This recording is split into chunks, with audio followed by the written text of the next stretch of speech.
The November wind cut through Manhattan's streets like a blade, carrying with it the scent of roasted chestnuts and the promise of winter. Marcus Vitale stood at the floor-to-ceiling windows of his penthouse office, 40 stories above the city that both feared and needed him. His reflection stared back, sharp jawline, dark eyes that revealed nothing, a perfectly tailored Tom Ford suit that cost more than most people made in a month.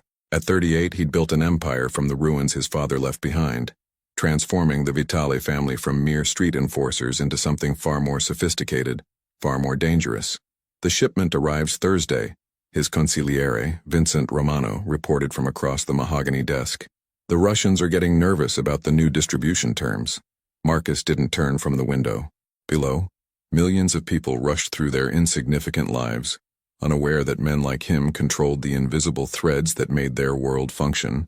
The legitimate businesses, the restaurants, the construction companies, the waste management contracts, they were just the surface. Beneath it all ran rivers of money, power, and influence that the average person couldn't begin to comprehend.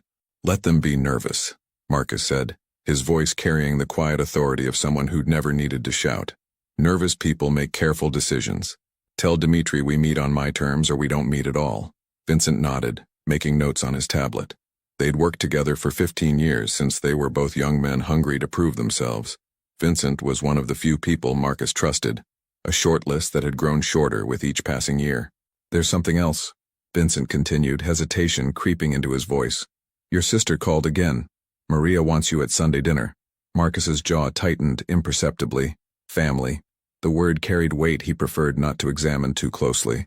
Maria was the only person left who remembered him as Marco, the boy who'd read books under streetlights and dreamed of becoming something legitimate, something clean. That boy had died the night his father was murdered in a restaurant in Little Italy 20 years ago. What remained was Marcus Vitale, a man who'd learned that power was the only currency that mattered. "Tell her I'm busy." "You've been busy for 6 months, Marcus. She's worried about you. She should worry about her own family," Marcus replied, finally turning from the window. His eyes met Vincent's with cold finality. "Is there anything else?" Vincent recognized the dismissal. He gathered his things and headed for the door, pausing at the threshold. "You know, boss, she's not wrong to worry. When was the last time you did something that wasn't about business?" The door closed before Marcus could respond, leaving him alone in the vast office. Alone. The word echoed in his mind with uncomfortable accuracy. The penthouse was silent except for the muted hum of the city below. No wife, no girlfriend, no children. Just an empire built on fear and respect, and the hollow satisfaction of being untouchable. He poured himself 2 fingers of 25-year-old Macallan, the amber liquid catching the afternoon light. Power had a price, and loneliness was just one item on a long list of costs he'd accepted without question. Attachment made you vulnerable. Love made you weak. He'd watched his father fall because of sentiment, because of mercy shown to the wrong person at the wrong time. Marcus had sworn he'd never make that mistake. His phone buzzed. A text from the security team. "Event beginning at the museum. Your presence confirmed for 7 p.m. Marcus had almost forgotten. The Metropolitan Museum fundraiser, one of those tedious social obligations that came with maintaining his legitimate business persona. Marcus Vitale, real estate developer and philanthropist, benefactor of the arts and champion of urban renewal, the mask he wore for the world that would never know what he truly was. 4 hours later, Marcus arrived at the Met in a black Maybach, his driver navigating through the crush of luxury vehicles depositing Manhattan's elite at the museum's entrance. The November evening had turned bitter, the wind howling between buildings like a living thing. Marcus emerged from the car, buttoning his tuxedo jacket, and ascended the iconic steps where tourists photographed themselves during the day. Tonight, those steps were carpeted in red, lined with photographers capturing arrivals for society pages. He moved through it all with practiced ease, his face a mask of polite disinterest. Flash bulbs popped. Someone called his name. He nodded acknowledgement without breaking stride. This was theater, and he'd learned his role perfectly over the years. Inside, the museum had been transformed. The great hall glowed with warm lighting, its soaring arches and columns creating cathedral-like grandeur. Well-dressed donors mingled beneath the vaulted ceilings, champagne flutes in hand, their laughter echoing off marble floors. An orchestra played Vivaldi from a raised platform, the music weaving through conversations about summer homes in the Hamptons and upcoming trips to Aspen. Marcus accepted a glass of champagne from a passing waiter, more prop than beverage. He wasn't here to drink or socialize. He was here to be seen, to maintain the illusion of legitimacy that protected his real business interests. A few minutes of small talk with the right people, a generous check to the museum's restoration fund, and he could leave. "Marcus, there you are." Congressman Bradley Richardson materialized from the crowd, hand extended, political smile firmly in place. "I was hoping you'd make it tonight." They shook hands, the congressman's grip just slightly too firm, trying to project strength he didn't possess. Marcus had contributed significantly to Richardson's last campaign, ensuring the congressman's continued cooperation on certain zoning matters in Brooklyn. "Congressman, how is Washington treating you? You know how it is. Endless meetings, impossible compromises." Richardson leaned in conspiratorially. "But I wanted to thank you personally for your support on the waterfront development project. The committee approved it this morning." "I'm pleased to hear it," Marcus replied smoothly. "The city needs responsible development. Jobs, housing, economic growth. Everyone benefits." The lie came easily. The waterfront project was a money laundering operation disguised as urban renewal, but Richardson didn't need to know that. He just needed to keep signing permits and asking no questions. They talked for a few more minutes, Richardson's wife joining them to gush about the museum's new exhibition. Marcus played his part perfectly, charming, interested, generous. Finally, he excused himself, promising to have lunch soon, knowing he'd cancel at the last minute as he always did. He moved through the crowd toward the exhibition galleries, seeking temporary refuge from the performance. The new exhibition was dedicated to Renaissance art, on loan from various European museums. Marcus had read about it in the Times, not because he cared particularly about art, but because he made it his business to know things that educated people were supposed to know.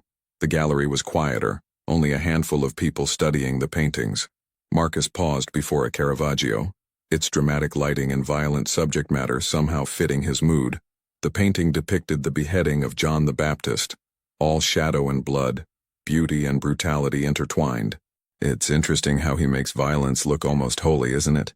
The voice came from his left, soft, thoughtful, with an accent he couldn't quite place. Marcus turned, prepared to deliver some polite dismissal, and found himself looking into the most striking eyes he'd encountered in years. She was standing before the next painting, studying it with genuine focus rather than the pretentious posturing he'd seen all night. Late 20s, he guessed, with dark hair pulled back from a face that was more interesting than conventionally beautiful. She wore a simple black dress that probably cost a tenth of what the other women in attendance had spent, and she held a small notebook in one hand, a pen in the other. "Caravaggio painted what he knew," Marcus replied, surprising himself by engaging. "He killed a man himself. Maybe that's why the violence feels authentic." She turned to face him fully, and he felt something unexpected, a flicker of genuine interest, the first he'd experienced in longer than he could remember. Her eyes were unusual, a light brown that caught the gallery lighting, and they studied him with unsettling directness. "Do you think you have to experience violence to portray it truthfully?" she asked, and there was something in the question that suggested she wasn't just making conversation. "I think artists draw from life," Marcus said carefully. "Experience informs perspective. Then by that logic, only murderers could paint murder. Only saints could paint divinity." She smiled slightly, and it transformed her face. "I prefer to think imagination can bridge the gap. Otherwise, art becomes too limiting, too literal." Marcus found himself genuinely curious. "You disagree with direct experience as the foundation of authentic art?" "I think empathy can be as powerful as experience," she replied, turning back to the painting.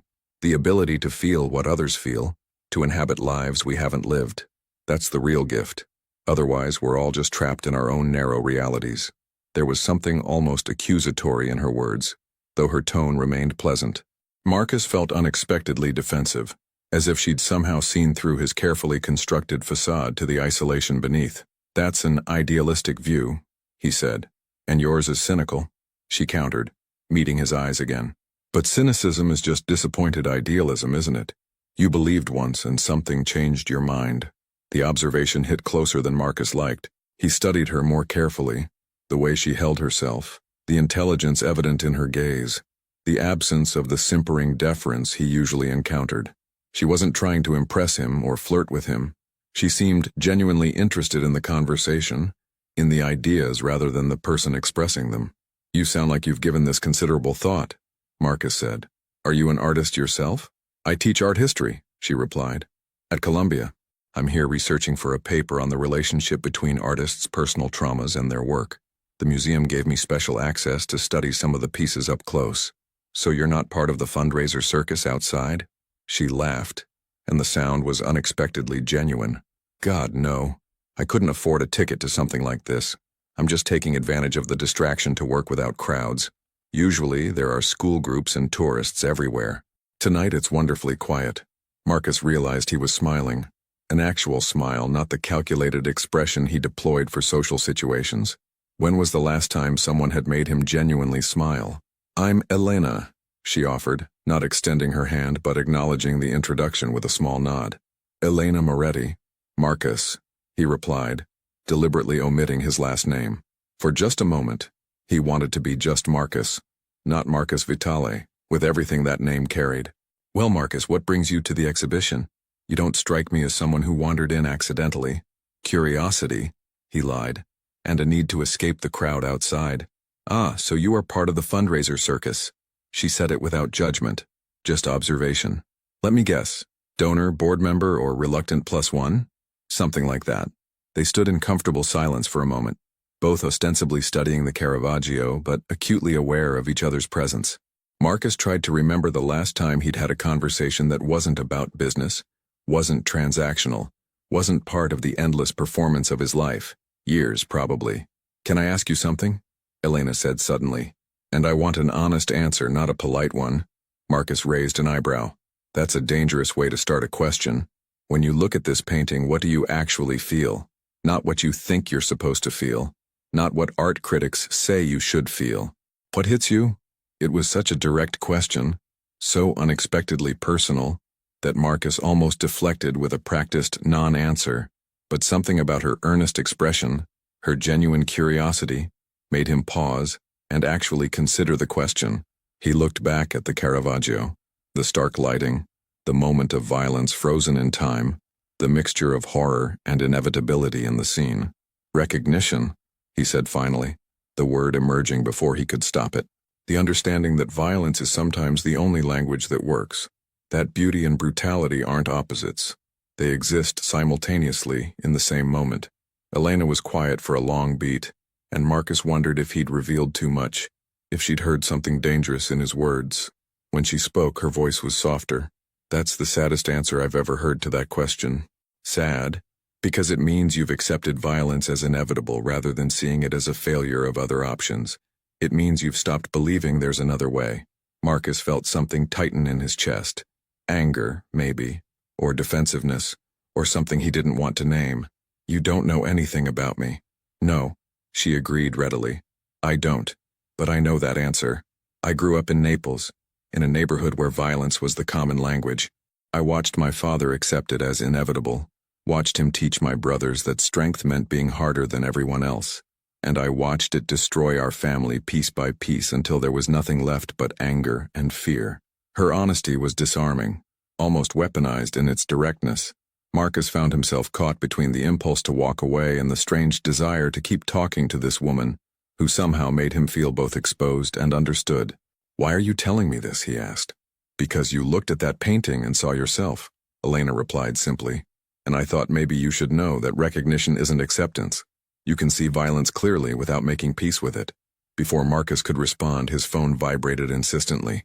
He pulled it out, seeing Vincent's name flashing on the screen. The real world, intruding on this strange, suspended moment. "I need to take this," he said, more curtly than he intended. "Of course." Elena turned back to her notebook, dismissing him as easily as she'd engaged him.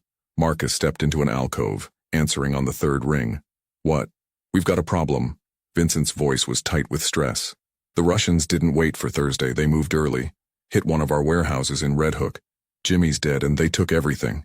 The words landed like physical blows. Jimmy Caruso had worked for the family for 20 years, had kids in college, a wife who made incredible lasagna, and now he was dead because Dmitri had decided to send a message. Marcus's voice dropped to barely above a whisper. the tone that everyone who worked for him had learned to fear more than shouting. "Where's Dimitri now?" "That's the thing. He's vanished.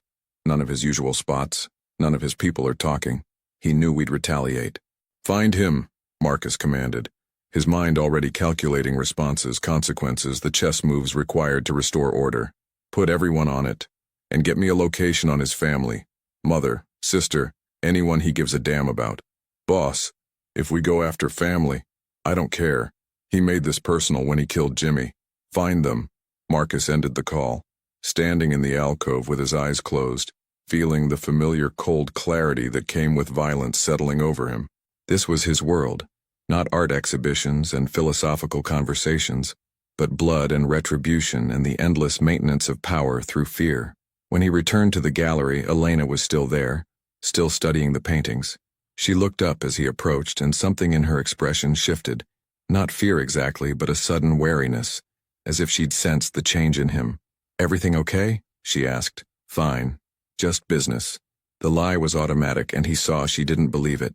They stood in awkward silence, the easy connection from moments before now strained.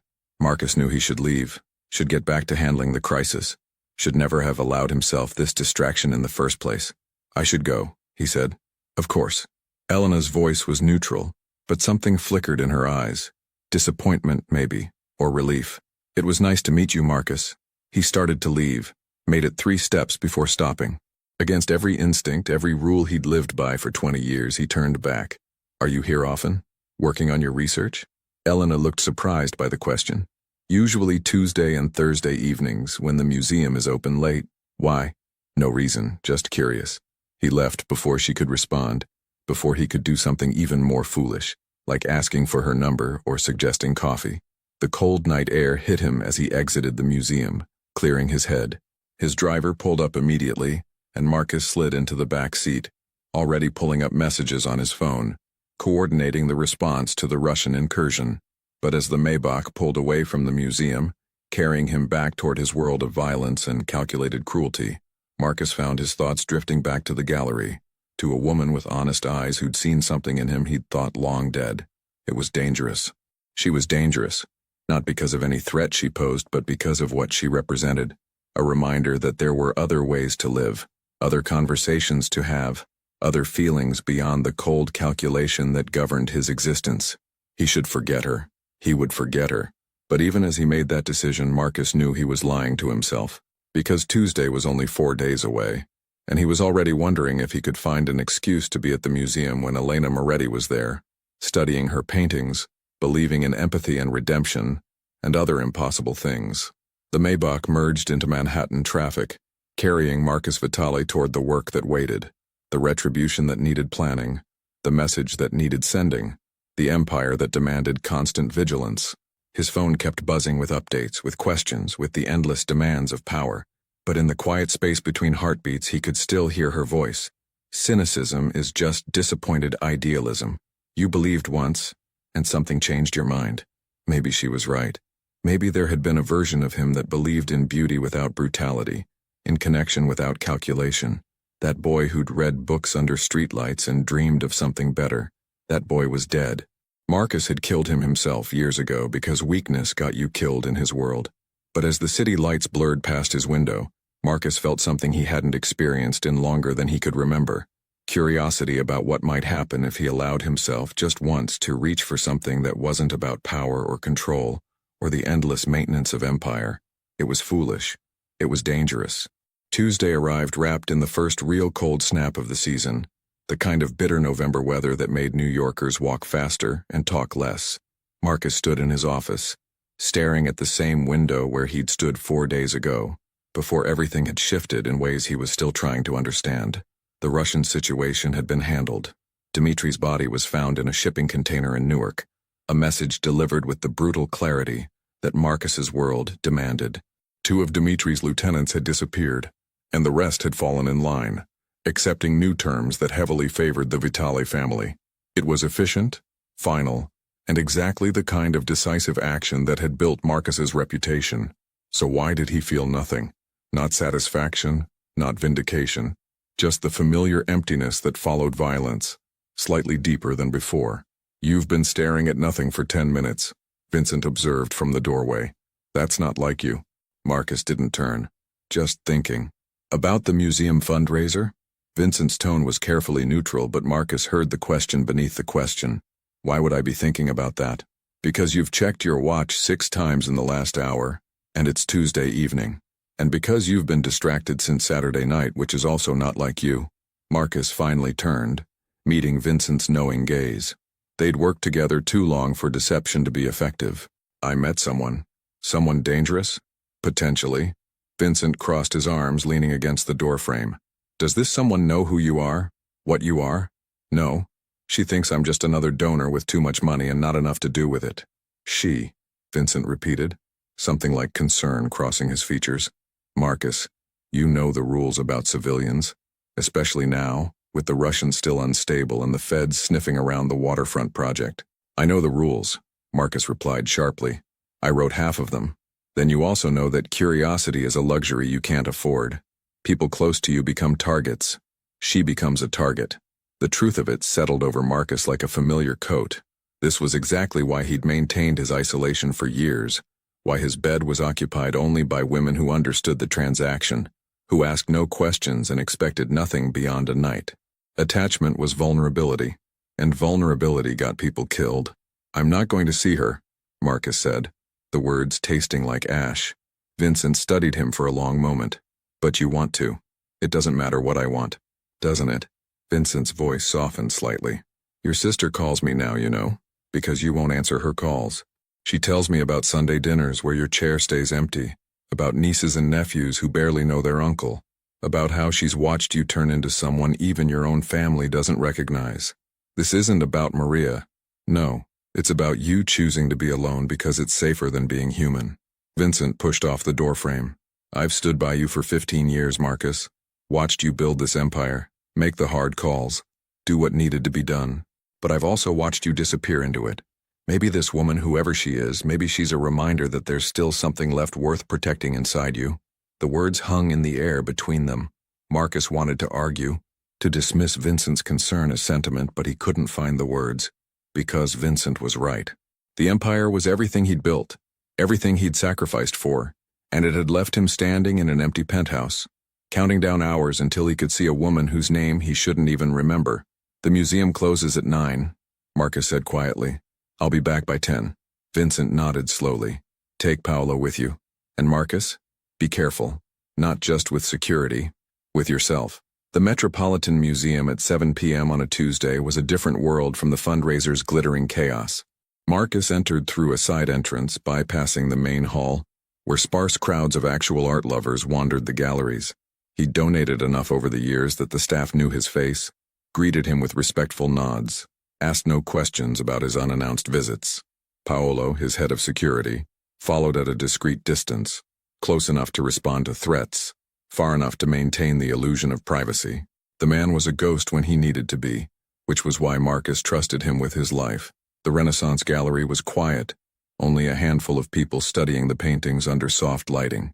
Marcus's heart rate increased as he scanned the space, a sensation so foreign it took him a moment to identify it as nervousness. When was the last time he'd been nervous about anything? Then he saw her. Elena stood before a Titian, her dark hair loose tonight instead of pulled back, falling past her shoulders in waves that caught the gallery light. She wore jeans and a cream-colored sweater, sensible boots, a canvas bag slung over one shoulder. She looked utterly out of place among the museum's grandeur, and somehow more real than anything else in the room. Marcus approached slowly, giving her time to sense his presence. When she turned, her expression cycled through surprise, confusion, and something that might have been pleasure, before settling on guarded curiosity. Marcus, she said, his name a question. This is unexpected. You said you're here Tuesday evenings, he replied, stopping a respectful distance away. I remembered. So you came to see the exhibition again, or? She trailed off, letting the question hang unfinished. I came to see you. The honesty surprised them both. Marcus had planned something more subtle, a plausible excuse about newfound interest in Renaissance art. But standing before her, those prepared lies felt impossibly heavy. Elena's eyes widened slightly. That's very direct.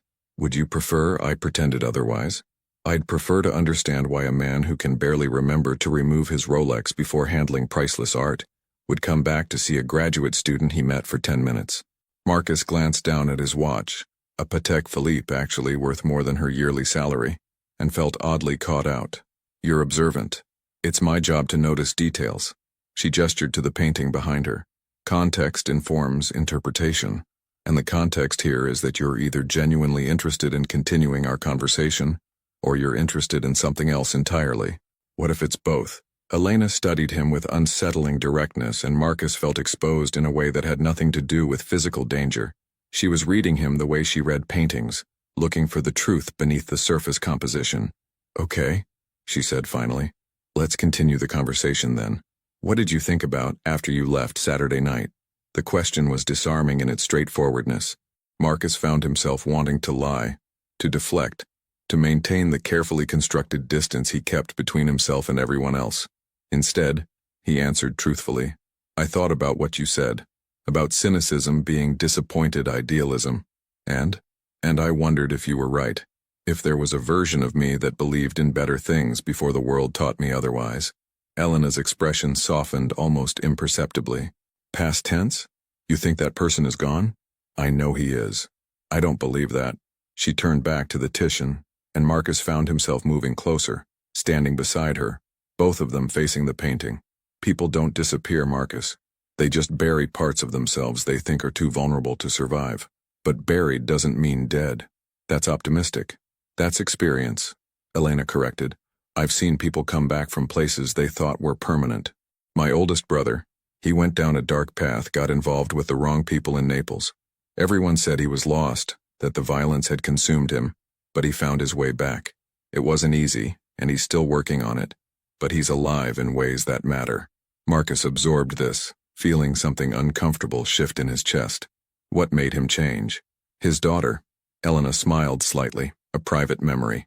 She was born premature, spent weeks in the NICU fighting for every breath, and he stood there watching this tiny person struggle to live, and something broke open in him. He realized he didn't want her to inherit his choices, his anger, his acceptance of violence as inevitable. So fear made him change. Fear of what she'd become. No, Elena said firmly. Love made him change. Love and the realization that he had something worth being better for. Fear would have made him run, or double down on the violence to protect her. Love made him transform. Marcus was quiet, processing the distinction. In his world, fear and love were often indistinguishable. Both made you vulnerable. Both could be weaponized. Both led to irrational decisions that got people killed. You make it sound simple, he said finally. I make it sound possible, Elena corrected. Not simple. Never simple. They stood in comfortable silence, and Marcus realized he couldn't remember the last time silence felt comfortable, rather than loaded with calculation. Usually every interaction was a negotiation, every pause a strategic move, but with Elena, the silence felt genuine. Two people simply existing in shared space without performance or pretense. Can I ask you something? Marcus said. And I want an honest answer. Elena laughed, the sound bright in the quiet gallery. Using my own tactic against me? It seemed effective. All right, ask. Why are you being so open with me? You don't know me. I could be anyone. Dangerous, manipulative, not worth your time or trust. Elena turned to face him fully, and Marcus felt the weight of her consideration. Because I've spent my life around dangerous men, Marcus. I grew up watching them, studying them, learning to read the difference between those who chose violence because they enjoyed it, and those who chose it because they thought they had no other option. And you? She paused, seeming to choose her words carefully. You feel like someone who convinced himself he had no other choice. And those people interest me because they can still be reached. Reached? Reminded that choices exist, that the path they're on isn't the only path. It was naive, Marcus thought, dangerously idealistic. And yet part of him, that buried part she insisted wasn't dead, wanted desperately to believe her. What if you're wrong? He asked quietly. What if some people are exactly what they appear to be and no amount of reaching will change that? Then I'll have wasted some time and conversation on someone who wasn't ready to hear it. Elena replied with a shrug. But I don't think I'm wrong about you. Before Marcus could respond, his phone vibrated. He pulled it out, seeing Vincent's name with a simple message. Problem at the Brooklyn location. Need you there within the hour. Reality crashed back in. The reminder that this conversation, this connection existed in a bubble that couldn't last. His world was waiting, demanding, full of problems that required his particular brand of cold efficiency to solve. Elena must have seen something in his expression. You have to go. Yes. Will you tell me what you do? The business that keeps pulling you away? Marcus met her eyes, seeing genuine curiosity rather than suspicion. He could lie easily. Real estate, investments, the legitimate facade he maintained. But the lie felt heavier than usual, tainted by the honesty they'd been sharing. I can't, he said simply. Not yet. Maybe not ever. He expected disappointment or anger, but Elena just nodded slowly. Because it's dangerous. Yes. And you're trying to protect me from it. Yes. That's almost sweet, Elena said, and there was no sarcasm in her voice. Misguided, but sweet. How is protecting you misguided? Because you're assuming I need protection. Because you're deciding for me what I can handle. She stepped closer, and Marcus caught the scent of her perfume. Something subtle, floral, entirely at odds with the harsh realities of his world. I'm not fragile, Marcus. I've survived things that would surprise you. If there's danger, I deserve to know about it, so I can make my own informed choices. She was right, and Marcus knew it. But the instinct to shield her, to keep his world's darkness from touching her light, was overwhelming. It was the same instinct that had kept him isolated for years. The understanding that proximity to him meant danger for everyone he cared about. The realization landed with unexpected force.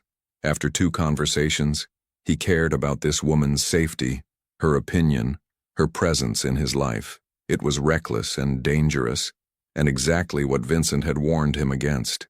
I should go, Marcus said, the words coming out rougher than intended. Okay. Elena reached into her bag, pulled out a small notebook, tore off a page and scribbled something on it. She handed it to him, a phone number in neat handwriting. In case you want to continue this conversation somewhere other than a museum gallery. Marcus took the paper, feeling its weight like a grenade with the pin pulled. Accepting this number meant acknowledging the connection, meant opening a door he'd kept firmly closed for 20 years. It meant allowing someone past the walls he'd built between Marcus Vitale the man and Marcus Vitale the monster. This is a bad idea, he said, even as he carefully folded the paper and slipped it into his pocket. Probably, Elena agreed. But most interesting things are. Marcus held her gaze for a long moment, memorizing the exact shade of her eyes, the way her mouth curved when she smiled, the intelligence and warmth that seemed to radiate from her like heat from a fire. Then, before he could do something truly foolish, like kiss her in the middle of the museum, he turned and walked away. Paolo materialized from the shadows, falling into step beside him as they navigated toward the exit. That the woman? Paolo asked quietly. Yes. She seems nice, normal. She is. That's a problem, boss. I know. They emerged into the bitter November night, and Marcus's Maybach was already waiting, engine running, warm air spilling from open doors. He slid into the back seat, pulling out his phone to call Vincent for details on the Brooklyn situation. But his hand went to his pocket instead, feeling the folded paper with Elena's number, evidence of a choice he'd made, a door he'd opened, a risk he'd accepted despite knowing better. His phone buzzed again. Vincent, where are you? Situation getting worse. Marcus typed back. On my way. 20 minutes. Then, before he could second-guess himself, he opened a new message and typed in the number from Elena's note. His fingers hovered over the keyboard, cursor blinking expectantly. What did you say to someone who represented everything you'd given up? Everything you'd convinced yourself you couldn't have? Finally, he typed, It's Marcus. Thank you for the conversation. For reminding me that buried doesn't mean dead. He hit send before he could delete it, then immediately regretted the vulnerability of those words. In his world, showing weakness was invitation for attack. Admitting that she'd affected him, changed something in him, it was strategic suicide. But as the Maybach merged into traffic, carrying him toward whatever crisis waited in Brooklyn, Marcus felt something he hadn't experienced in years. Hope, tentative, fragile, probably foolish, but real. His phone buzzed with Elena's response. That's the most honest thing you've said to me. Come back Thursday if you can. I'll be studying the Caravaggios, looking for the humanity in all that violence. Marcus read the message 3 times, parsing the layers. An invitation, an acknowledgement, a challenge maybe. Could he find humanity in violence, or had he lived with brutality so long that he'd lost the ability to see beyond it? Brooklyn, he told the driver, his voice carrying the cold authority that everyone recognized. Business called, and he would handle it with the brutal efficiency his empire demanded. But Thursday. He'd be back at the museum Thursday. The decision was made before he could fully consider its implications. Vincent would disapprove. Maria would worry. Every rule of his carefully constructed life said this was dangerous, reckless, a vulnerability that would eventually be exploited. But as the city lights blurred past his window, Marcus felt something shift in his chest. A crack in the armor he'd worn for so long he'd forgotten it wasn't his actual skin. Elena saw him as someone who'd chosen darkness, but might still choose differently. Someone who'd buried better parts of himself but could dig them up again. It was naive.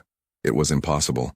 And yet Marcus found himself wanting to believe it, wanting to see himself through her eyes rather than through the cold reflection of power and fear he'd grown accustomed to. The Maybach pulled up to a warehouse in Red Hook, the same area where Jimmy Caruso had died 4 days ago.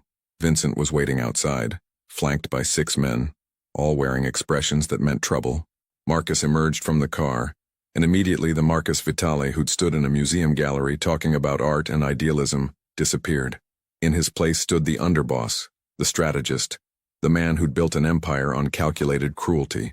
"Status," he commanded. "Cops found the body," Vincent replied grimly. "Not Dimitri, one of his guys we took out Saturday. They're asking questions, connecting dots. Our precinct contact says they're building a case." Marcus's mind moved through the implications, the responses, the moves required to maintain security. This was his world, concrete and immediate, requiring decisions that most people couldn't make, wouldn't make. But in his pocket, his phone buzzed with another message from Elena. "Also, that watch you wear, it's beautiful, but take it off before handling art.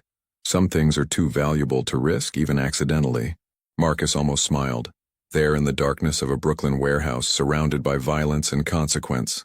She didn't know she was talking about herself.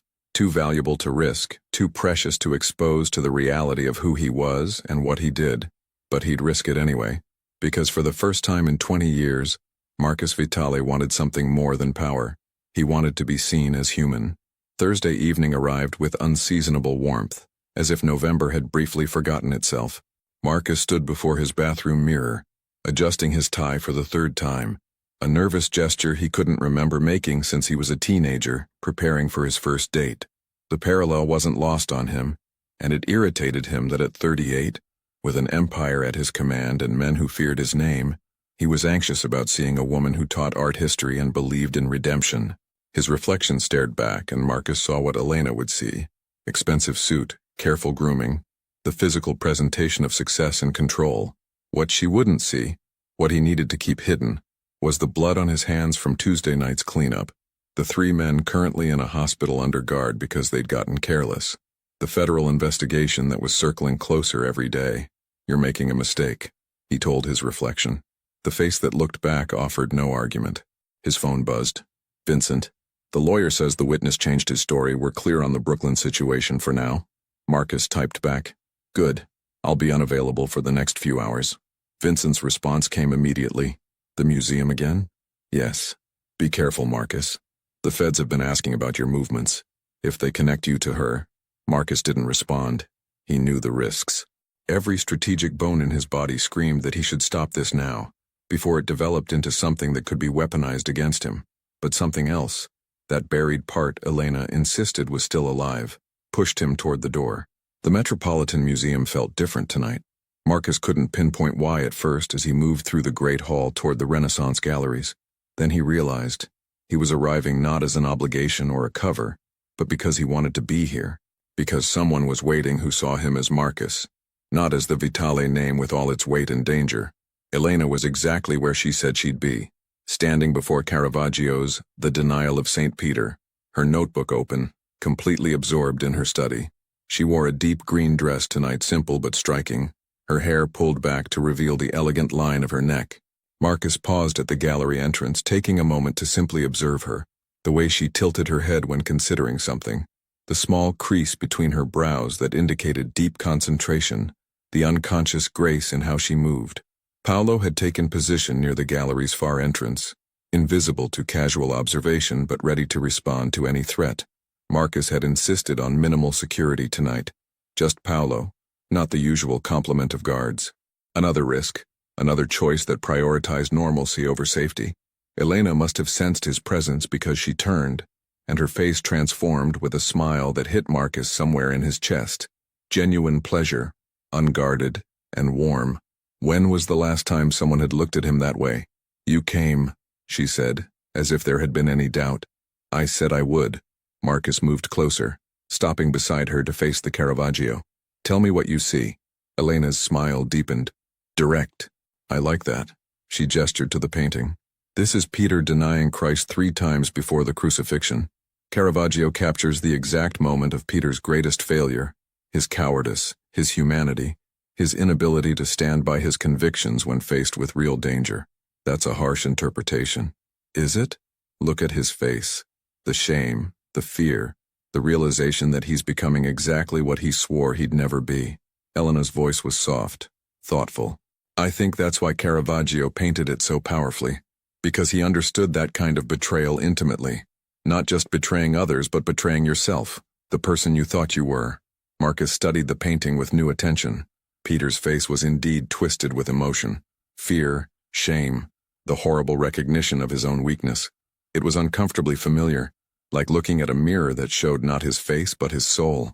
"So this is about self-betrayal more than betraying Christ?" Marcus asked. "All betrayal is self-betrayal first," Elena replied. "We compromise our values. We make choices that contradict who we claim to be, and then we have to live with that dissonance." Peter thought he was brave until the moment required actual bravery. That's when we discover who we really are, in the moments that test us. "And who are you?" Marcus found himself asking. "In those moments?" Elena turned to face him fully, her expression serious. "I'd like to think I'm someone who stands by her principles. But honestly, I don't know if I've ever been tested enough to say for certain. It's easy to be brave in theory. It's the practice that reveals truth." The honesty was disarming as always. Marcus had spent decades around people who performed certainty, who projected strength whether they felt it or not. Elena's willingness to admit uncertainty felt revolutionary. "I have a confession," Marcus said, the words emerging before he could reconsider. "I've been thinking about our conversations constantly since Saturday. You've disrupted my entire worldview in the span of 2 meetings. Disrupted how? Made me question things I thought were settled. Made me wonder if the choices I've made, the life I've built, if any of it was actually inevitable or just the path of least resistance." Elena's eyes searched his face. "And what did you conclude?" "That I don't know. And that terrifies me more than anything has in years." The vulnerability of the admission hung between them. In Marcus's world, admitting fear was suicide. Uncertainty meant weakness, and weakness invited attack. Yet here he stood, confessing to a woman he barely knew that she'd shaken the foundations of everything he'd built. "Fear can be useful," Elena said softly. "It means you're approaching something real, something that matters. We're only afraid of losing things we value. What if what I value and what I am are incompatible? Then you change what you are, or you redefine what you value. Those are really the only options." Marcus wanted to tell her it wasn't that simple, that you couldn't just decide to be different when your entire existence was structured around specific choices, specific commitments. You couldn't walk away from an empire built on violence and expect to live peacefully ever after. The world didn't work that way. But before he could voice any of this, his phone vibrated. He pulled it out, seeing Vincent's name with an urgent tag. "Call me now." "I'm sorry," Marcus said, genuine regret in his voice. "I need to take this." Elena nodded, understanding flickering across her features. The mysterious business that keeps pulling you away. Marcus stepped into an alcove, answering on the second ring. "What?" "We've got a serious problem." Vincent's voice was tight with stress. "The feds just executed search warrants on 3 of our properties. The restaurant in Little Italy, the construction office in Queens, and your real estate office downtown." The words landed like physical blows. Federal search warrants meant they had probable cause, meant the investigation had progressed further than anyone realized. It meant someone had talked or the feds had developed their own evidence trail. "What are they looking for?" Marcus asked, his voice dropping to the deadly calm that everyone recognized. "Financial records, communication logs, anything connecting you to organized crime activity. They know, Marcus. Maybe not everything, but enough to move publicly."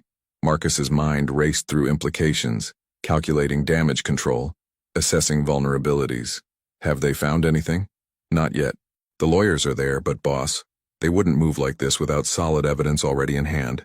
This isn't a fishing expedition. Who's the lead agent? FBI agent Sarah Chen. She's been working organized crime for 8 years, has a reputation for being relentless. And Marcus? Vincent paused, and Marcus heard real concern in his voice. She asked specifically about your Tuesday and Thursday evening activities. They're tracking your movements. Ice water flooded Marcus's veins. If they were tracking his movements, they knew about the museum, which meant they might already know about Elena, which meant he'd done exactly what he'd sworn he wouldn't do. He'd put her directly in the crosshairs of a federal investigation.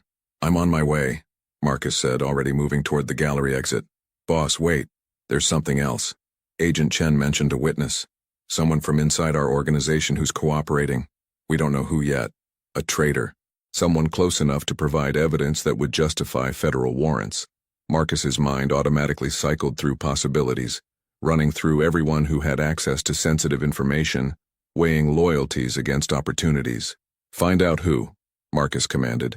Use every resource we have, and Vincent, nobody moves without my direct authorization.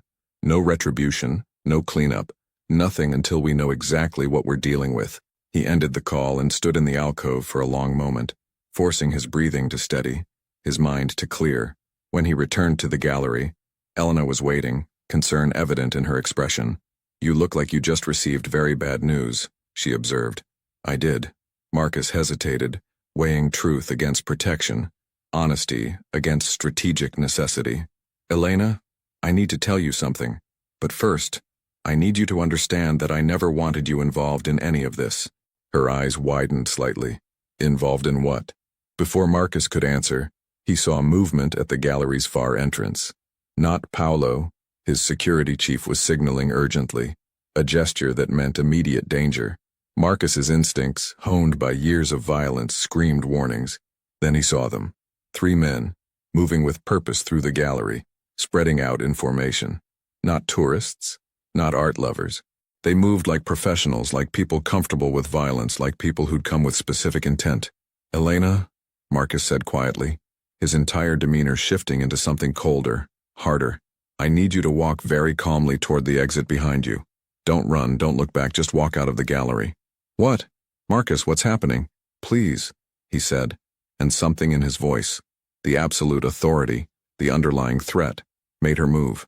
Elena started toward the exit, confusion and fear flickering across her face. Marcus positioned himself between her and the approaching men, his mind already calculating angles, distances, the likelihood that Paolo could neutralize 3 targets before anyone got hurt. The lead man was tall, heavily built, with a face Marcus recognized from photographs. Sergei Volkov, one of Dmitri's cousins from Brighton Beach. The Russians hadn't accepted terms after all. They'd just regrouped. Marcus Vitale, Sergei said in heavily accented English, his voice carrying through the gallery. You thought killing Dmitri would end things. You were wrong. This is a museum, Marcus replied calmly, aware that Elena had stopped at the exit, turning back despite his instructions. Full of witnesses, full of cameras. You really want to do this here? We don't want to do anything here, Sergei said, except deliver a message. You took someone we valued, so we'll take someone you value. His eyes flickered toward Elena, and Marcus felt fury ignite in his chest. She has nothing to do with this. She's here with you. That makes her part of it. Sergei smiled, a cold expression devoid of humor. We've been watching you, Vitale. 2 visits to see the same woman. Very unlike you. Very interesting. This was the nightmare scenario Marcus had feared. His connection to Elena weaponized, her safety compromised because of proximity to him. Every rule he'd built his life around had been proven right in the worst possible way. Leave her out of this, Marcus said, his voice dropping to the deadly calm that preceded violence. Your issue is with me. Our issue is with making you hurt, Sergei countered. What better way than taking something you've finally allowed yourself to care about? Paolo was moving now, closing the distance from his position, but Marcus knew the mathematics. 3 against 1, and any violence would put Elena at risk. He needed to de-escalate, needed to find a solution that didn't end with her caught in crossfire. Name your price, Marcus said. Whatever you want. Territory, business, Compensation for Dmitri. Name it and we negotiate. Sergei laughed. The great Marcus Vitale, negotiating? Dmitri told us you never negotiate. You just take and kill and build your empire on the bones of anyone who opposes you. But now because of one woman you're willing to deal? Yes. The admission hung in the gallery's charged air. Marcus saw Elena's expression shift. Horror. Realization. The pieces clicking together. She was understanding now, seeing the truth about who he was, what he was. The man she'd thought was just another wealthy donor was actually something far darker. It's too late for negotiations, Sergei said. You want her safe? Then you give us what we came for. Which is? Your territory in Brooklyn. The waterfront operations, the shipping contracts, everything. You walk away from it all, or she becomes collateral damage. It was a massive demand, years of work, millions in revenue, strategic position in one of the city's most valuable corridors. More than that, it was reputation. If word spread that Marcus Vitale had surrendered territory because of a woman, every family from here to Chicago would see weakness. His empire would fracture within months. Marcus's mind raced through scenarios, calculating outcomes. He could refuse, could rely on Paolo to neutralize the threat, could risk violence despite the setting, or he could accept their terms, sacrifice his empire's foundation, and live with the consequences. Marcus, Elena's voice cut through his calculations, sharp with fear and dawning understanding. What is he talking about? What territory? What operations? He turned to face her, and saw in her eyes the exact moment when the man she'd known disappeared, and the reality of Marcus Vitale emerged. It was like watching something precious shatter in slow motion. I'll explain everything, Marcus said quietly. But right now, I need you to trust me. Trust you? Elena's voice rose, stress fracturing her usual composure. I don't even know who you are. What are you involved in? What have you dragged me into? Before Marcus could answer, the gallery erupted into chaos. Paolo moved with professional efficiency, closing on the nearest Russian with explosive speed. But Sergei had anticipated this. 2 more men emerged from different entrances, boxing them in. Museum security was shouting, alarms were sounding, and civilians were screaming as they realized violence was unfolding among priceless art. Marcus grabbed Elena's arm, pulling her behind a marble column, as the first gunshot shattered the gallery's peace. The sound was deafening in the enclosed space, echoing off vaulted ceilings. He heard glass breaking, a display case destroyed, and knew with sick certainty that everything he'd tried to prevent was happening anyway. Stay down, Marcus commanded, his body shielding Elena's as more shots fired. He could hear Paolo returning fire, heard bodies hitting the floor, heard the awful sounds of combat playing out around irreplaceable works of art. Elena was trembling against him, her breathing rapid with fear, and Marcus felt something crack open in his chest. This woman who'd seen humanity in violence, who'd believed in redemption and second chances. She was terrified because of him, because he'd been selfish enough to think he could have something normal, something pure, without contaminating it with his reality. I'm sorry, he said, the words inadequate but sincere. I'm so sorry I brought this into your life. The gunfire stopped, as suddenly as it had started. Marcus risked a glance around the column and saw Paolo standing over 2 bodies, his weapon still trained on Sergei, who was kneeling with hands raised. Museum security was flooding in, and in the distance, Marcus could hear sirens. We need to leave, Marcus said, pulling Elena to her feet. Right now. Leave? Marcus, people are dead. We can't just... If you stay, you'll be caught in the investigation. Federal agents are already watching me. If they connect you to this scene, to me, your life as you know it ends. Please, Elena, trust me this one last time.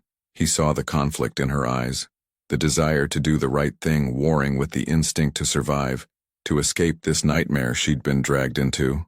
Finally, she nodded, and Marcus felt relief flood through him. They moved quickly through service corridors Marcus had mapped months ago as part of his security preparations. Paolo had joined them, blood on his suit, his expression grim. Behind them, the museum descended into chaos. Police response, federal agents who'd been surveilling Marcus arriving at the scene, witnesses giving statements about the violence that had erupted among the Caravaggios. They emerged into the November night through a service entrance on 81st Street. Marcus's Maybach was already there, Vincent at the wheel instead of the usual driver. Paolo opened the door and Marcus guided Elena inside, sliding in beside her as the car pulled smoothly into traffic. Elena was shaking, her face pale in the passing streetlights. She stared at Marcus as if seeing him for the first time, which, in a sense, she was. "Tell me," she said, her voice barely steady. "Tell me everything. Who you really are. What you really do. Why those men came after us. I deserve the truth." Marcus looked at her. This woman who'd reminded him that buried parts of himself weren't dead, who'd made him believe, however briefly, that he could be more than the sum of his choices, and he knew that telling her the truth would destroy whatever remained between them. But she deserved that truth, deserved to know exactly what monster she'd been conversing with in museum galleries, while he pretended to be human. "My name is Marcus Vitale," he began, each word feeling like confession and sentencing combined. "My family has controlled organized crime operations in New York for 3 generations. The restaurants, the construction companies, the real estate developments, they're all fronts for laundering money from illegal operations. Drug distribution, gambling, protection rackets, political corruption. I'm not a businessman, Elena. I'm a criminal. And not just any criminal. I'm the person who gives orders that result in violence, in death, in the destruction of lives."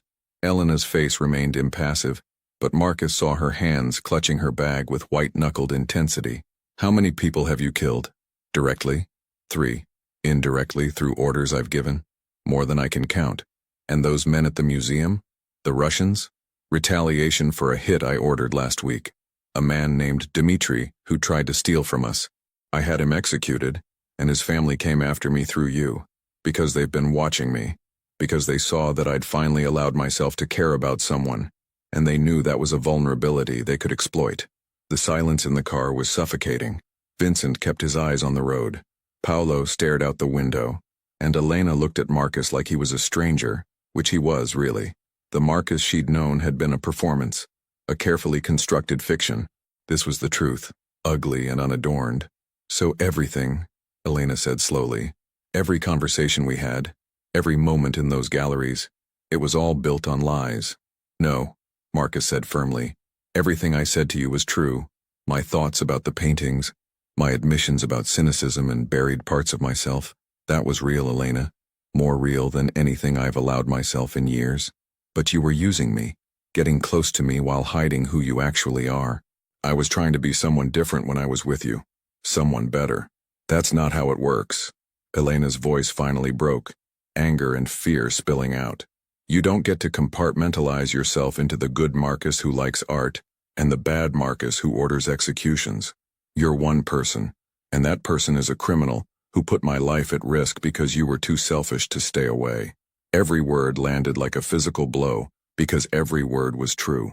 Marcus had known the risks, had known that involving her was dangerous, and he'd done it anyway because he'd wanted something for himself, something pure and untainted by his reality. He'd been selfish, and Elena had nearly paid the price. "You're right," Marcus said quietly. "About all of it. I should never have approached you after that first night. I should have forgotten about you and stayed in my world where I belong. But you didn't. No.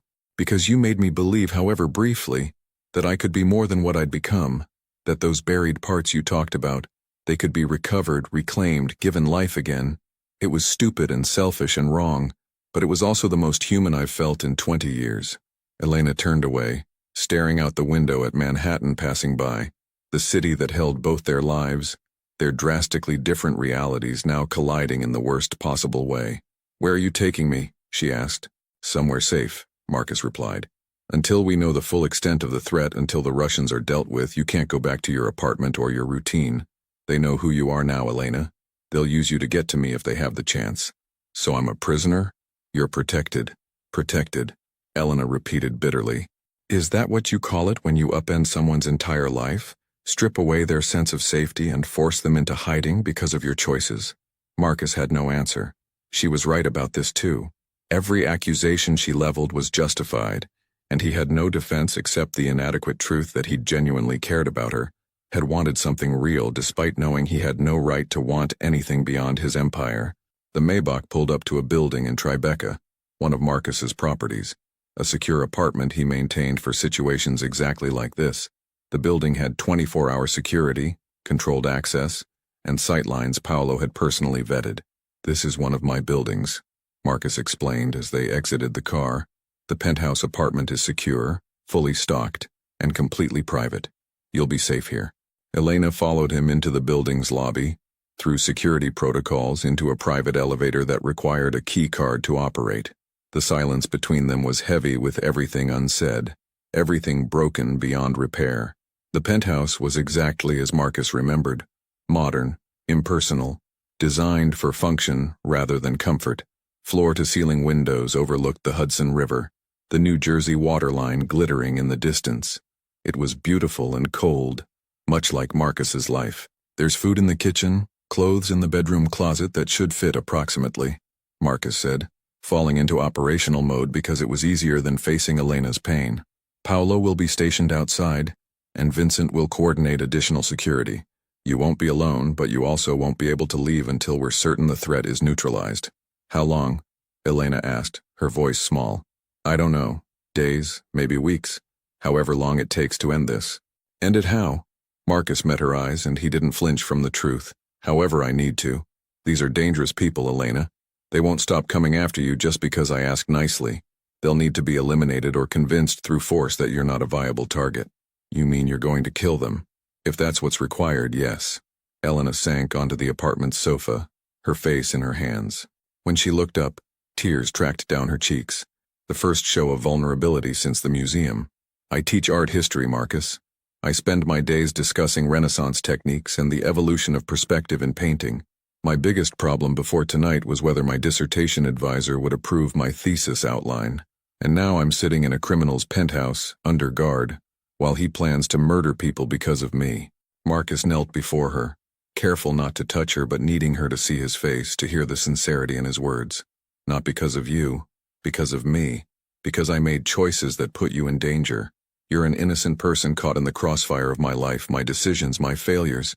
And I will fix this, Elena.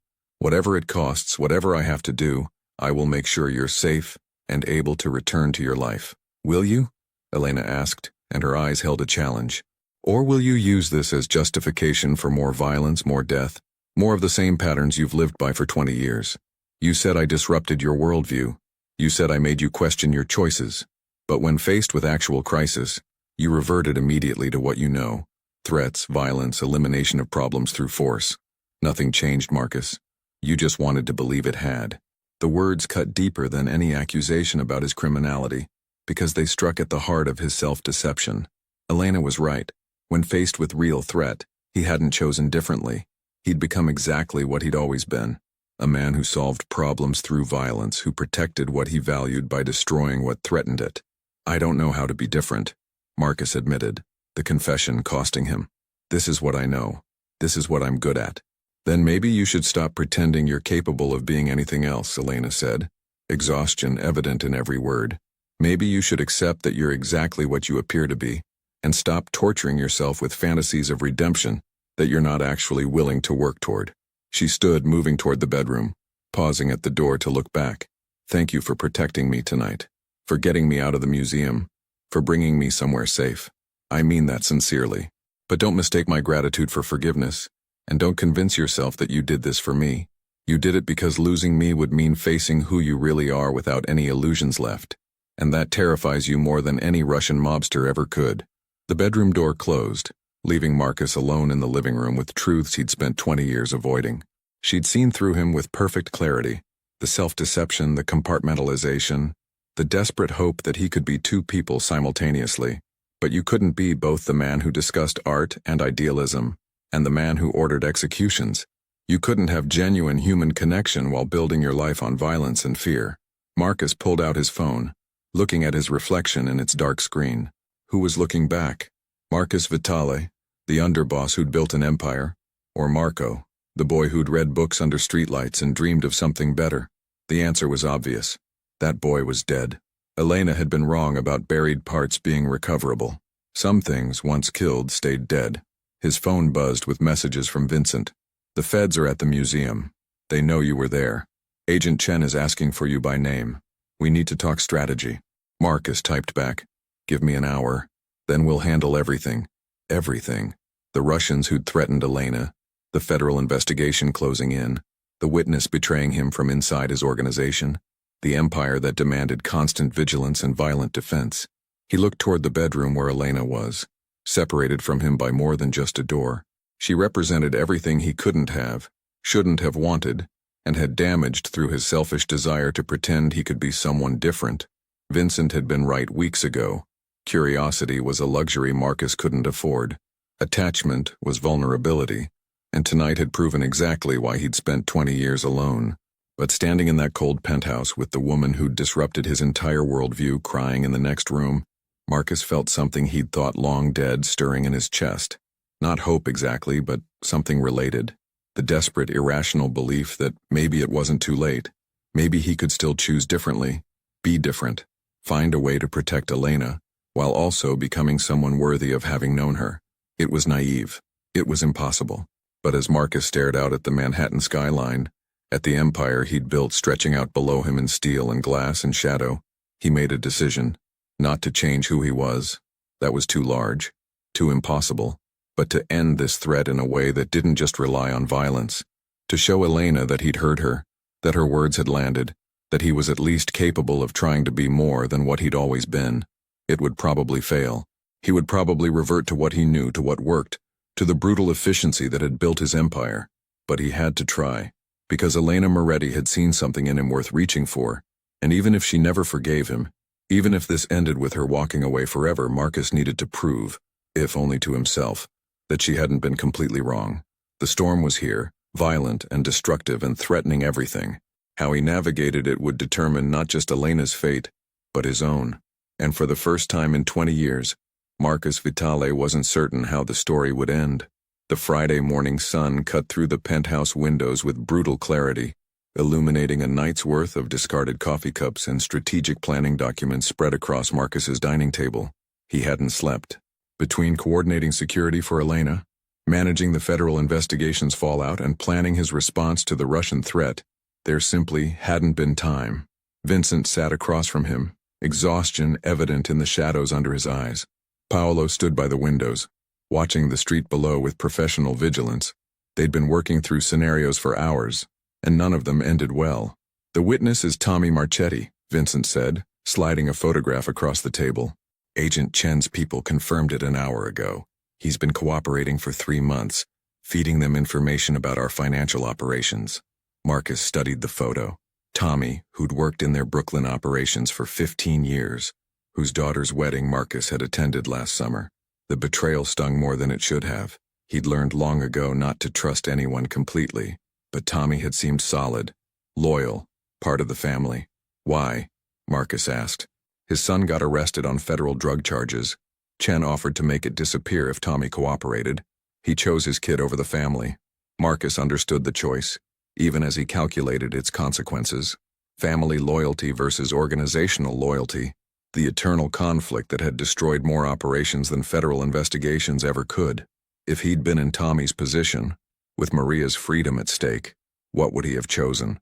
The question made him uncomfortable, so he pushed it aside. "Where is he now?" "Witness protection. They moved him Wednesday night, probably anticipated we'd figure it out." Vincent paused. "Boss, even if we could reach him, the damage is done. He's already given them everything. Bank records, communication logs, meeting locations. They have enough to build a RICO case." RICO, Racketeer Influenced and Corrupt Organizations Act, the federal government's weapon of choice against organized crime, carrying sentences that effectively meant life imprisonment. Marcus had watched it destroy families across the country, had sworn he'd never let it touch his organization. Yet here it was, inevitable as gravity. "How long do we have?" Marcus asked. "Days, maybe a week before they move to indict. Agent Chen is building an airtight case. She wants you specifically, Marcus. She's been working toward this for years." Marcus absorbed this, his mind already shifting through options. He could run. He had resources overseas, identities prepared for exactly this contingency.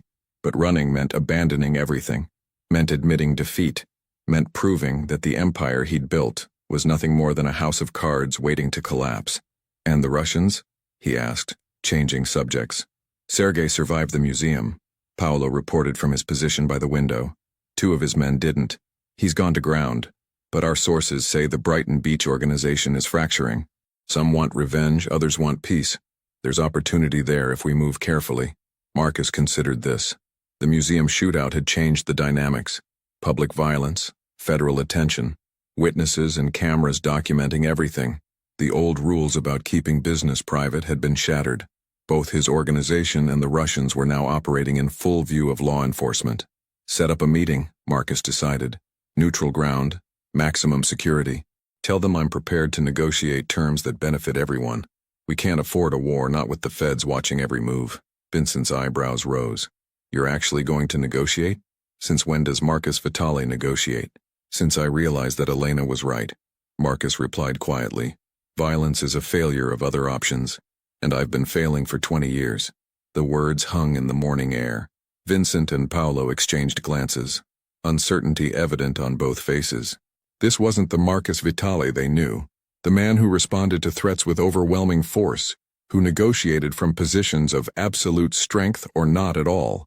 Boss, Vincent said carefully, I understand what she means to you, but we can't make strategic decisions based on— This isn't about her, Marcus interrupted, though they all knew he was lying. This is about survival. The old methods aren't working anymore. The feds are too close, the Russians are too unpredictable, and every violent response just gives Chen more evidence for her case. We need to be smarter. Before Vincent could respond, the bedroom door opened. Elena emerged, still wearing yesterday's clothes, her face pale but composed. She'd clearly heard at least part of their conversation. I need to leave, she announced, addressing Marcus directly. I have classes to teach, a life to live. I can't stay locked in here indefinitely. It's not safe, Marcus replied. The Russians are your problem, not mine. You created this situation. You don't get to imprison me because of your poor decisions. Her words were harsh but fair. Marcus stood, aware of Vincent and Paolo's presence but focused entirely on Elena. You're right. This is my fault. My mess to clean up. But please, give me 48 hours. Let me resolve the immediate threat, and then you can return to your life. I promise. Your promises don't mean much to me anymore, Marcus. The statement landed like a physical blow. Marcus deserved it, knew he deserved worse, but hearing Elena's contempt, her complete dismissal of anything he offered, somehow hurt more than any accusation of criminality. Then do it for yourself, Marcus tried again. Not for me, not because you trust my word, but because staying alive is worth 2 more days of inconvenience. Elena studied him for a long moment, and Marcus saw her weighing options, calculating risks in a world that had become inexplicably dangerous. Finally, she nodded. 48 hours. Then I'm leaving whether it's safe or not. She retreated to the bedroom, and Marcus turned back to his consigliere. Make the meeting happen. Today, if possible. And Vincent? I want options beyond violence. Territorial concessions, financial compensation, whatever it takes to end this without more bloodshed. Vincent looked troubled but nodded. I'll set it up, but Marcus, you need to understand, showing weakness now with everything else in play, it could trigger challenges from other families. They'll see opportunity. Then we deal with that when it comes. Right now I need Elena safe and the Russians neutralized. Everything else is secondary. After Vincent and Paolo left to arrange the meeting, Marcus found himself alone in the penthouse's living room, surrounded by the evidence of his empire's infrastructure, financial documents, organizational charts, the careful records of 20 years building something that was now crumbling under federal investigation and internal betrayal. His phone buzzed. Maria, his sister, calling for the 3rd time this week. Marcus almost declined, then reconsidered. Elena's words from their first conversation echoed, "You believed once and something changed your mind." When had he stopped answering his sister's calls? When had family become just another obligation to avoid? "Maria," he answered. "Marco?" His sister's voice carried surprise and relief. "I've been trying to reach you for days. Are you okay? I saw something on the news about a shooting at the Met." "I'm fine," Marcus assured her, the lie coming automatically. "Just busy with work." "Work?" Maria repeated skeptically. "Marco, I'm not stupid. I know what you do, what the family business really is. And I know you've spent 20 years pushing everyone away because you think isolation keeps us safe, but it doesn't. It just keeps you alone." Marcus closed his eyes, leaning against the window. "Maria, I can't have this conversation right now. When can you have it? When you're dead? When you're in prison?" Her voice cracked with emotion. "You're my brother, my only family left. And I've watched you disappear into this life, into this version of yourself that feels nothing, connects with no one, exists only to maintain power. Is that really what you want?" "What I want doesn't matter." "Of course it matters. Marco, you're not our father. You don't have to repeat his mistakes, live his life, die his death. You have choices. The conversation was eerily similar to things Elena had said, and Marcus wondered if everyone could see the truth he'd been denying, that his life was a prison of his own construction, and he'd spent decades confusing captivity with safety. I have to go, Marcus said. But Maria, I love you. Tell the kids I'll try to make Sunday dinner soon. Try? Maria challenged. Or actually do it. Actually do it, Marcus conceded, surprising himself with the commitment. After hanging up, Marcus stood at the window watching the city wake up. Millions of people living ordinary lives, facing ordinary problems, free from the weight of empire and violence and choices that destroyed everything they touched. He'd convinced himself his isolation was nobility, that pushing everyone away protected them. But maybe it had just been cowardice. Easier to be alone than to risk caring about someone and failing them. Elena appeared beside him, moving so quietly he hadn't heard her approach. They stood in silence, both watching the city, separated by inches and miles simultaneously. Your sister? She asked. How did you know? The way your voice changed. Softer, more human.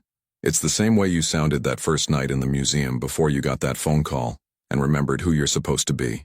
Marcus glanced at her. Who am I supposed to be? I don't know. But I don't think even you know anymore. You've performed the role so long you've forgotten it's a performance. And who do you think I actually am? Elena turned to face him fully, her expression serious. I think you're someone who's been hurt so badly that you decided never to be vulnerable again. I think you built an empire, not because you loved power, but because power felt like safety. And I think underneath all that armor, there's still a person who wants connection, who wants to be seen and known. But you're so terrified of that vulnerability that you'd rather burn everything down than admit you need anyone. The analysis was so accurate it felt like exposure, like she'd peeled back every layer of carefully constructed defense to see the raw truth underneath. Marcus wanted to deny it, to dismiss her amateur psychology, but the words caught in his throat. I don't know how to be vulnerable without it being weaponized, he admitted finally. In my world, showing weakness gets you killed. That's your world, not the actual world. There are billions of people who are vulnerable every day and survive just fine. They don't have federal investigations and Russian mobsters trying to destroy them. No, Elena agreed. They have other problems. Job loss, illness, heartbreak, mortality. Everyone faces threats, Marcus. You're not special because yours happen to be violent. You're just using violence as an excuse not to feel anything. Before Marcus could respond, his phone buzzed. Vincent. Meeting arranged. 3 p.m. at the warehouse in Red Hook. They're bringing Sergei and 2 representatives. We'll have equal numbers. Marcus showed Elena the message. This is it. The meeting that determines whether you can return to your life or remain in danger. Whether I can solve this problem without violence or prove you were right that I'm incapable of change. What are you going to offer them? Whatever it takes. Territory, money, public acknowledgement of their position. Things I swore I'd never concede. Wrapped in humility I haven't shown in decades. Elena's expression softened almost imperceptibly. That terrifies you more than the violence would, doesn't it? Yes. Good. Fear means you're doing something that matters. Marcus wanted to reach for her, to close the distance between them, to find some way to express everything he felt but had no words for.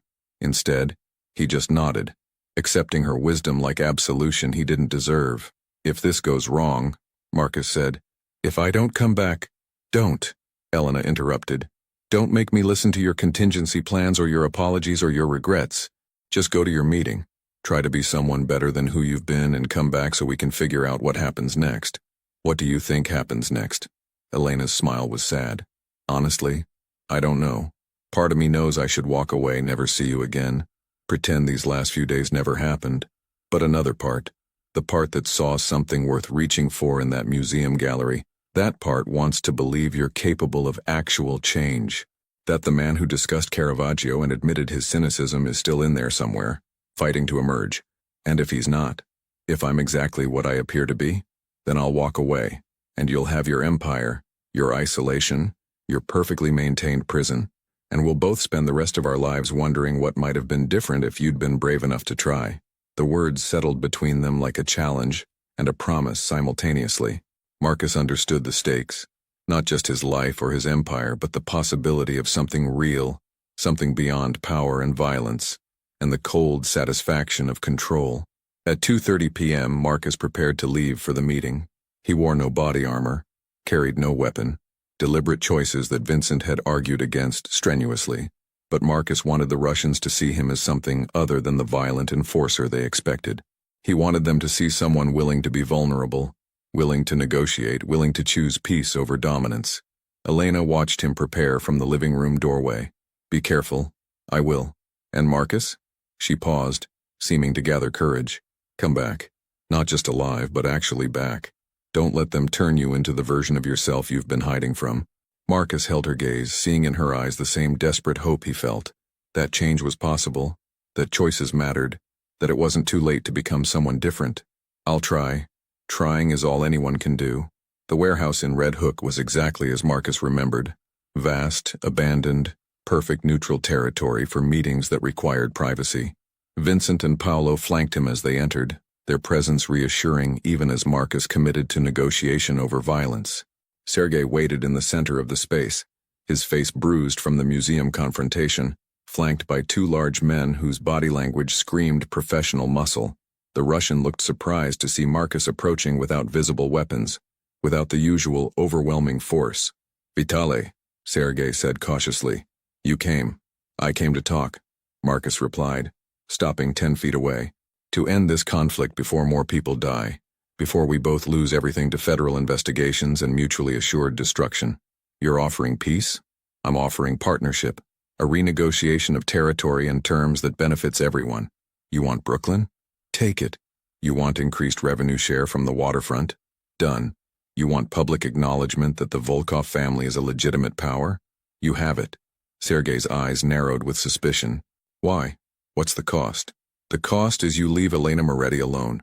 You guarantee her safety, her freedom to live her life without threat. And we both acknowledge that the old way, endless violence, territorial warfare, treating human lives as disposable resources, it doesn't work anymore. The feds are too close, the stakes are too high. We adapt or we die. And if we refuse, if we want revenge for Dmitri?" Marcus took a breath, preparing for the hardest admission of his life. "Then you take your revenge on me. Not on her, not on anyone else. I made the call that led to Dmitri's death. I accept responsibility.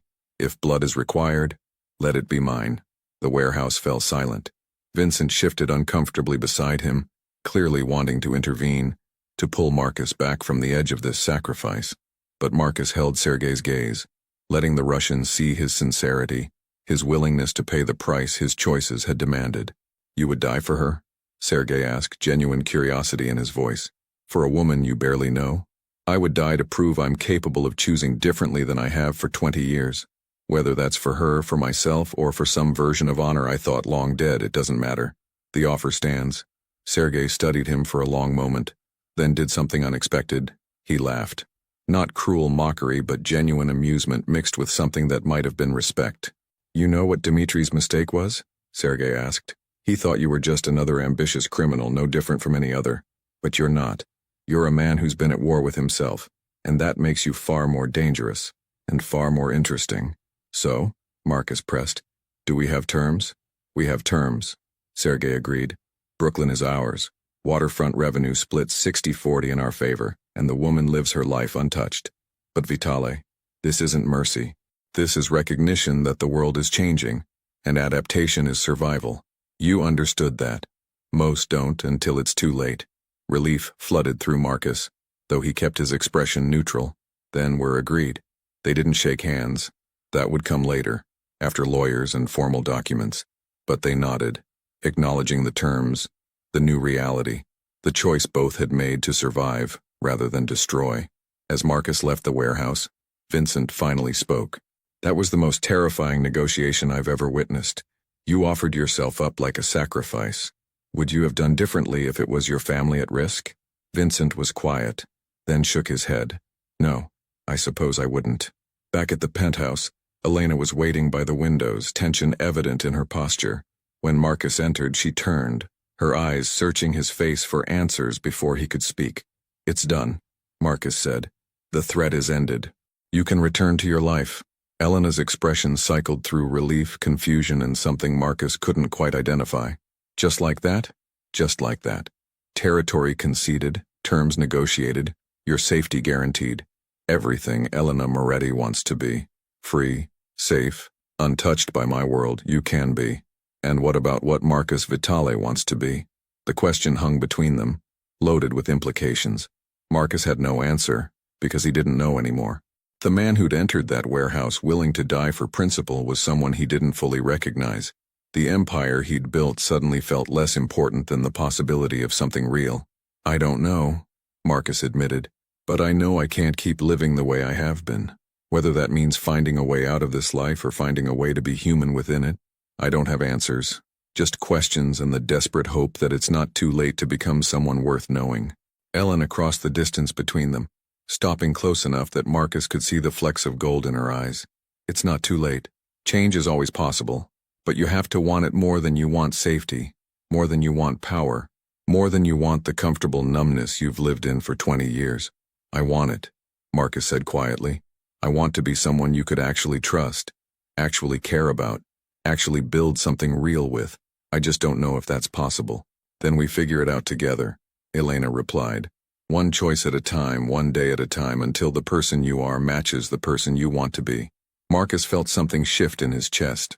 Hope, possibility, the terrifying freedom of choosing vulnerability over control. It wouldn't be easy. The federal investigation still loomed. His empire still demanded attention. The life he'd built couldn't be dismantled overnight. But standing in that penthouse with Elena looking at him like he was worth the effort, Marcus believed for the first time that maybe, just maybe, transformation was possible. Not redemption. That seemed too absolute, too final. But evolution, growth, the slow, difficult work of becoming someone different than who he'd been. It would probably fail.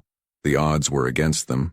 His world and hers existed in different universes, and bridging that gap required more than good intentions. But Marcus had spent 20 years choosing the safe path, the violent path, the path that required nothing from him except cold efficiency. Maybe it was time to choose differently. Okay, he said simply. Together. Elena smiled, genuine, warm, full of cautious optimism, and Marcus felt something he hadn't experienced since he was 18 years old. The possibility that tomorrow might be better than today. The storm had passed, the reckoning had come, and somehow, against every reasonable expectation, both Marcus and Elena had survived. What came next was uncertain, uncharted, impossibly complicated. But for the first time in decades, Marcus Vitale was willing to face that uncertainty without armor, without violence, without the comfortable predictability of isolation. He was willing to try being human again, and that terrified and exhilarated him in equal measure. 3 months later, Marcus stood in the same museum gallery where everything had begun, but the man looking at the Caravaggio was different from the one who'd stood there in November.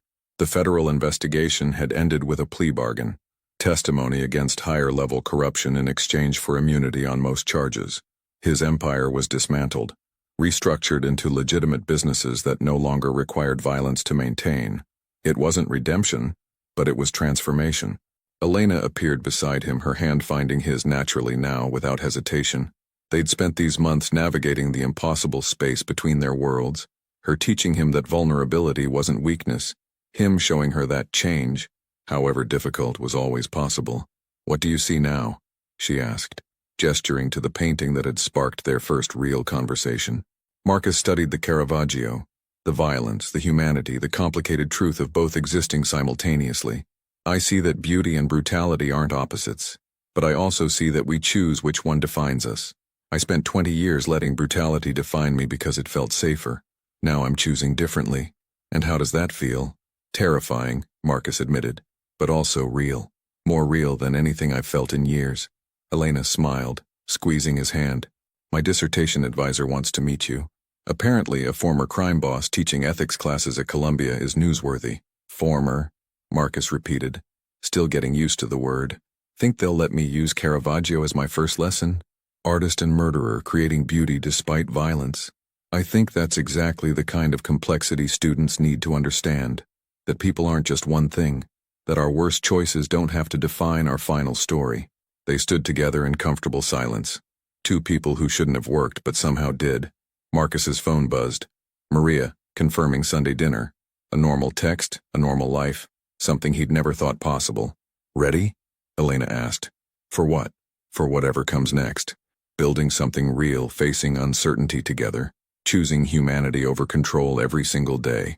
Marcus looked at her, this woman who'd seen a monster and found a man worth saving, who'd believed in transformation when he'd given up on himself. Yes, I'm ready. They left the museum hand in hand, walking into an uncertain future. The empire was gone, the old life ended, everything Marcus had built reduced to memory and cautionary tale. But for the first time in 20 years, he wasn't alone, and that made every loss worth it.